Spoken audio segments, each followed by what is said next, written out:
The wind howled across the frozen plains of Jorvith, 9, whipping snow and ice into a blinding frenzy.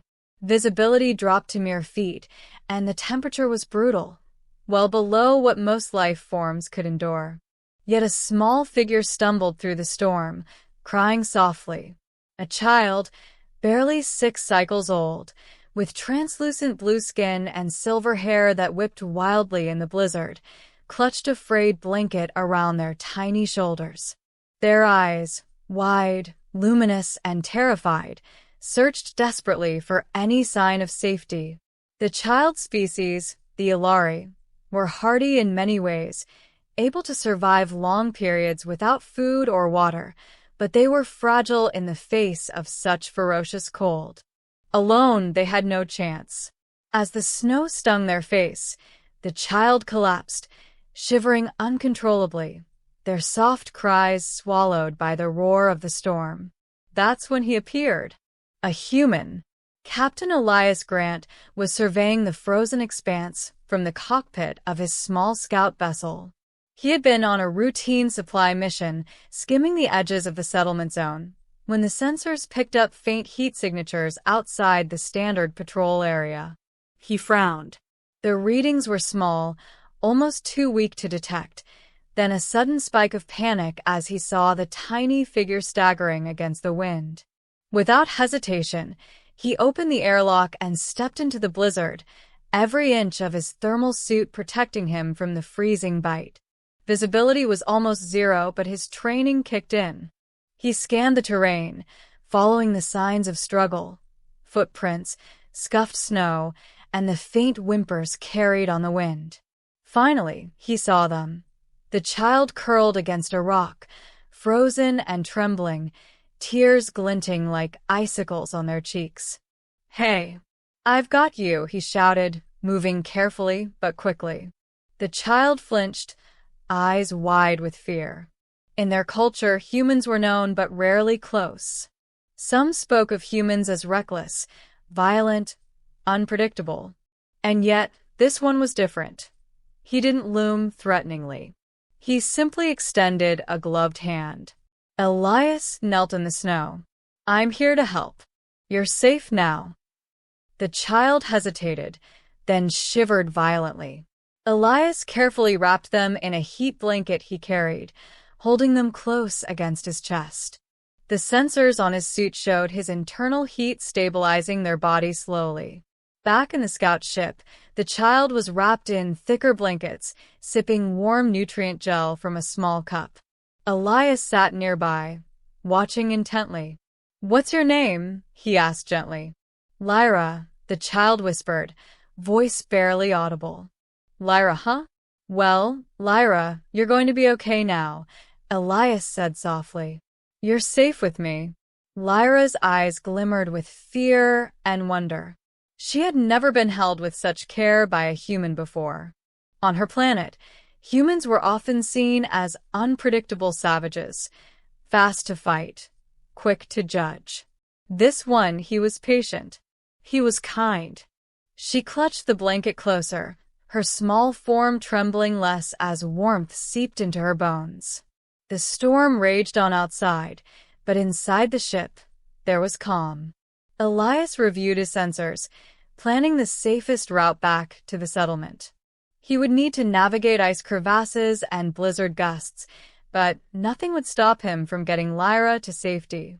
Over the next few hours, he spoke to her in quiet, steady tones, telling her about the stars, the nearby colonies, and how he had once lost a younger sibling in a similar storm. His voice was not patronizing, only reassuring. Lyra listened, tiny hands curled around the warm gel cup, absorbing every word. When she finally spoke again, it was in a tremulous voice.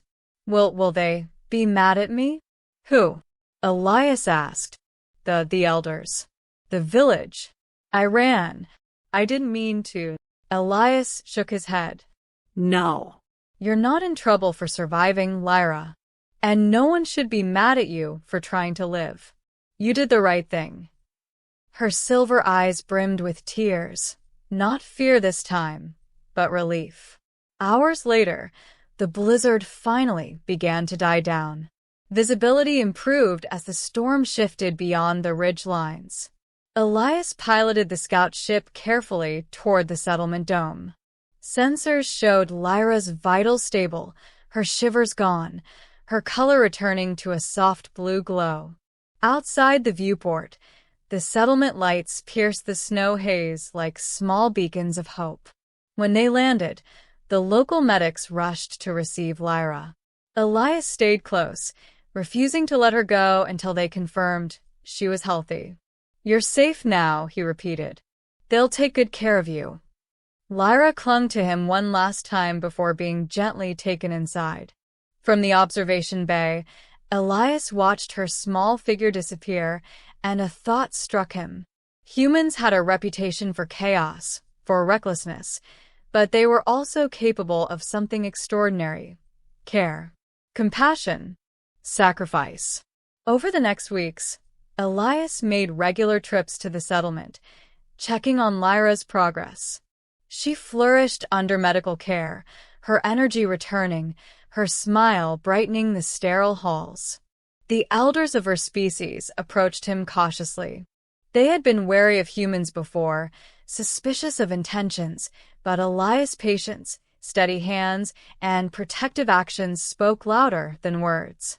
"You saved her life," the elder said, a tall, regal Aelari with pale blue scales. No one expected a human to act so selflessly. Elias shrugged. "I didn't do it for recognition.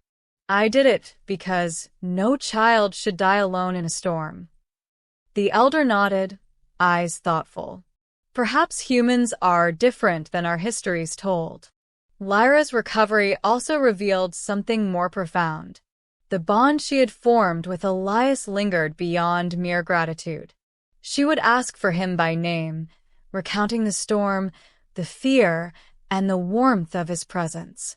She spoke of how he had wrapped her in the heat blanket, held her steady, and calmed her panic with his voice. Her species had always revered strength and caution, but never vulnerability paired with courage. She described his actions as heroic in ways her elders had rarely seen, not aggressive or violent, but steadfast, patient, and nurturing. It was a revelation. Humans, Lyra realized, were not just reckless, chaotic beings. They were capable of love and protection that transcended species.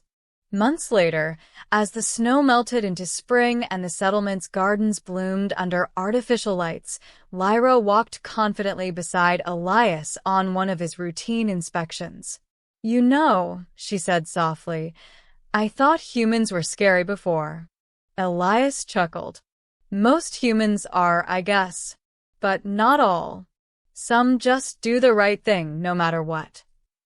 Lyra's small hand brushed against his. "You did the right thing, Captain Elias. You saved me." He smiled down at her. "I only did what anyone with a heart would do." But even he knew it was more than that.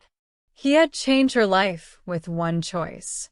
One act of care in a storm that could have ended everything. And in doing so, he had reminded everyone, even the skeptical elders, that humans, though young among the stars, were capable of remarkable heroism. Years later, Lyra would tell the story herself, to other children and to curious travelers, how she had been alone in a blizzard, shivering and frightened, and how one human had chosen to act.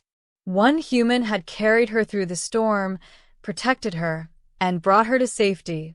"They say humans are reckless," she would say, "but Captain Elias showed me what humans can truly be: brave, compassionate, and capable of saving lives, not just with strength, but with heart."